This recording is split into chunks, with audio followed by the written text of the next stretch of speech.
एक प्रतिज्ञा इतनी शक्तिशाली है कि आपकी पूरी कहानी बदल सकती है। And I can tell you one promise is so powerful it can change your entire story. क्योंकि जो परमेश्वर के राज्य में इनहेरिटेंस या मिरास आप पा लेते हो विश्वास से, वो केवल आपके लिए नहीं है, वो आपके बच्चों के बच्चों के बच्चों के लिए भी है। Because the inheritance that you obtain, you receive in the kingdom is not just for you, but also for your children and their children and their children after them. क्योंकि वचन में लिखा है आशीष इतनी शक्तिशाली है कि एक आशीष 1000 पीढ़ी तक आगे जाती है। Because the Bible says a blessing is so powerful that it goes down to 1,000 generations. So अगर मैं वचन के हिसाब से देखूं, So if I तो look at जिस प्रतिज्ञा को मैं पा लूंगा, मैंने अपनी 1000 पीढ़ियों को बदल दिया यीशु के नाम में। So if I look at it from the word, any promise that I have obtained, my 1,000 generations have been transformed by them. Okay, इसीलिए अगर आप कलीसिया में आए हो, आपका नंबर 1 मोटिव जो है वो है खुदावन मैं तेरे घर में आया हूं जहां तेरा बीज चितरा जाता है। मैं वो भूमि अच्छी भूमि बनूं कि जब ये बीज मेरे कान के द्वारा होते हुए मेरे हृदय में प्रवेश करे तो वो 100 गुना फल लेकर आए। So when you have come to his house today, your number one aim, your number one goal is to receive that word which is being spread here, that seed would go from your ear into your heart. तो चलिए वचन में चलते हैं। Let's go into the word. दूसरा पत्रस 2 Peter 1:3 and 4। दूसरा पत्रस 1 उसका 3 और 4। As his divine power has given to us all things that pertain to life and godliness। क्योंकि उसकी ईश्वरीय सामर्थ्य ने वो सब कुछ जो जीवन और भक्ति से संबंध रखता है हमें दिया है। मैं चाहता हूं आप ध्यान धर कर वचन को देखो, वचन को सुनो। इसमें क्या लिखा है? जो कुछ जीवन और भक्ति से संबंध रखता है उसने हमें दिया है, दे दिया है। Whatever pertains to life and godliness, he has given to us. अधिकतर मसीह आज भी क्या कर रहे हैं? प्रार्थना में गिड़गिड़ा रहे हैं कि कैसे करके मैं उस परमेश्वर को मनाऊं। प्रभु तू कितने में मानेगा? क्या 3 दिन के उपवास में मानेगा, या 10 दिन के उपवास में मानेगा, या 40 दिन के उपवास में मानेगा? Most Christians are trying to convince God. They are bargaining with him. Lord, what can I do to make you convinced about this? 3 days fast would do, 40 days fast, what can I do? क्योंकि बहुत सारे मसीहों को लगता है परमेश्वर के पास सामर्थ तो है करने की, सब कुछ कर सकता है, बट मेरे लिए नहीं कर रहा क्योंकि अभी वो माना नहीं है। तो मेरा काम अब क्या है? प्रार्थना में उसको मनाना है। Because so many believers believe this, that God has the power and the ability to do it, and he is doing it for others, but he is not convinced for me to do it for me. So my job is to convince him somehow that he will. उनके प्रार्थना की जो foundation है, जो नींव है, वो क्या है कि ज्यादा जब मैं करूंगा प्रार्थना तो ज्यादा परमेश्वर से ले सकता हूं। So the foundation of most believers is that when I will do more prayer, when I will do more, then I will get more from God. मगर जब हम परमेश्वर के वचन में देखते हैं, But when we look at the word of God, वचन में लिखा है जो कुछ भी आपके जीवन और भक्ति से संबंध रखता है परमेश्वर ने मसीह में आपको पहले से दे दिया है।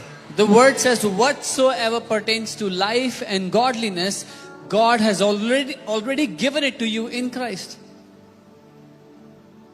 मगर क्या आपने वो सब ले लिया है? नहीं, हम सब बढ़ रहे हैं। जैसे जैसे हमारा डील डॉल बढ़ रहा है वैसी वैसे उस मिरास का जो अधिकार है उसके ऊपर हम हल्के हल्के कब्जा कर रहे हैं। एक व्यक्ति है जो बहुत बड़ा उद्योगपति है, उसके बहुत सारे बिजनेसेस हैं, बहुत सारी चीजें। अब उसके बच्चे छोटे, एक 2 साल का है, एक 5 साल का है। There's a big industrialist who has many businesses, many things going on, and he has 2 kids, one 2 years and one 5 years. यद्यपि ये जो उद्योगपति है इसके पास बहुत कुछ है, इसके पास ऑफिसेज हैं, कार्स हैं, मगर वो जो बच्चे हैं ना, अभी उनको केवल क्या दिया जाएगा? खिलौने दिए जाएंगे। Even though this industrialist has many things, he has उसके दफ्तर हैं, उसके पास गाड़ियां हैं, but these children will only be given toys right now. और उसने अपना विल बनाया, वसीयत बनाया और बोला मेरा जो सब कुछ है ना वो मेरे बच्चों का है. And he makes a will and writes, whatever belongs to me it belongs to my children. सो उस पिता ने कब दिया बच्चों को? जब वो मरेगा उस दिन, या जिस दिन उसने साइन करा वसीयत पे, उस दिन जो उसका था उसके बच्चों का हो गया. So when did the father give it to his children? The day he will die or the day he signed that it belongs to his children? जिस दिन उसने वसीयत लिखी वो सब कुछ जो उसका है उसके बच्चों का हो गया. फिर भी बच्चे, क्योंकि वो बच्चे हैं, उस मिरास पर अधिकारी नहीं हो सकते. The day he wrote the will, everything then belonged to the children, but because the children were little, they could not inherit what was given to them. So just because God has given you an inheritance that is glorious does not mean that you have possessed that inheritance. सिर्फ इसलिए कि परमेश्वर ने आपको एक ऐसी विरासत दी है जो महिमा से भरी हुई है, उसका ये अर्थ नहीं है कि आपने उसको पा लिया जो उसने दिया है आपको. अब सोचो वो छोटे बच्चे हैं, वो पापा से कह रहे पापा कब दोगे, पापा जो हमारा है हमें दो. वो कहेगा बेटा सब दे दिया है तुम्हें, जो मेरा है सब तेरा है. Now imagine the little kids are begging and asking their father, when will you give to us? He says, whatever is mine is yours, I've given it to you. So now I'm teaching you a different kind of prayer. अब मैं आपको एक अलग तरीके की प्रार्थना सिखा रहा हूँ. Now when we pray, our motivation is not to convince God to give things to us. अब जब हम प्रार्थना करते हैं तो हमारा प्रोत्साहन परमेश्वर को राजी कराना, मनाना नहीं है कि वो But हमें कुछ दे. now when we pray, our focus is to grow up in maturity so that we can rule and reign with our Father. पर अब जब हम प्रार्थना कर रहे हैं, हमारा फोकस इस बात पे है कि हम परिपक्व हो सके, बढ़ सके, मजबूत हो सके, ताकि अपने पिता के साथ हम राज्य कर पाए. Okay? So अब मैं जल्दी से इसमें आता हूं. He has given to us all things. How many things? उसने हमें सब वस्तुएं दे दी हैं. कितनी वस्तुएं? सब. But you don't know what all means in Hebrew. पर आपको ये नहीं पता कि सब का मतलब इब्रानी में क्या होता है. And you don't know what all means in Greek. और सब का जो मतलब यूनानी में क्या होता है अभी आपको पता नहीं है. All in Hebrew, are you ready? Means all. सब का जो अर्थ है इब्रानी में वो होता है सब. And all in Greek means all. और यूनानी में सब का अर्थ होता है सब. So if you already know that, why don't you believe it? तो अगर ये पहले से पता है तो मान क्यों नहीं लेते हो? He has already given you all things. उसने पहले ही आपको सारी चीजें दे दी हैं. But hear this. सुनिए, It is through the knowledge of Him. ये उसके ज्ञान की, उसकी पहचान के द्वारा होता है. Through means medium. Okay? इसका द्वारा मतलब एक So, माध्यम. मैं चाहता हूं कि आप ध्यान धरकर सुनो. ये जो all है ना, इसके अंदर सब कुछ है जो आपको चाहिए. Healing, salvation, promotion, So in this all protection, is everything you will need. चंगाई, promotion, सुरक्षा, जो चाहिए, whatever you need. it's in this all. वो सब इस जो आपको में शामिल परमेश्वर से चाहिए इस all के अंदर है. whatsoever you need from God is already inside this. मगर ये आएगा, it will come through the medium. Medium को हिंदी में क्या बोलेंगे? माध्यम. जो माध्यम है जिसके द्वारा ये सब कुछ जो पहले से आपका है ये आपके पास आएगा, वो है through the knowledge of him.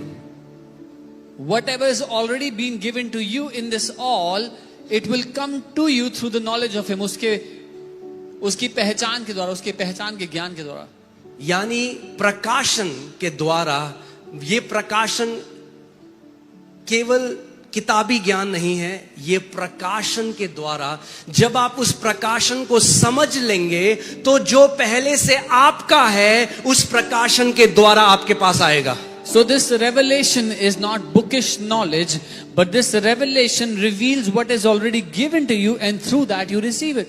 एक परिवार था जो साउथ अफ्रीका से अमेरिका गया, या अमेरिका से साउथ, कहीं तो मैंने पढ़ा था. उनके पास जो पैसा था, क्योंकि उस जगह अकाल पड़ा, Whatever money they had, because they थोड़ा had सा a पैसा drought, था. एक पिता, माता, उनके 2-3 बच्चे. the parents and they had 2-3 kids. जो उनके पास पैसा था, उससे उन्होंने 5 टिकट खरीद ली। Whatever money they had, they bought 5 tickets with it. 3 दिन की जर्नी थी। It was a 3-day journey. और नाव में, बड़े जहाज में वो बैठ गए। And they were in a big ship. और जब खाना खाने का टाइम आता, बच्चे कहते पापा हमें भूख लग रही है। And when it was time to eat food, the kids would say, we are hungry. सो पिता कहता बेटा बस 3 दिन रुक जा।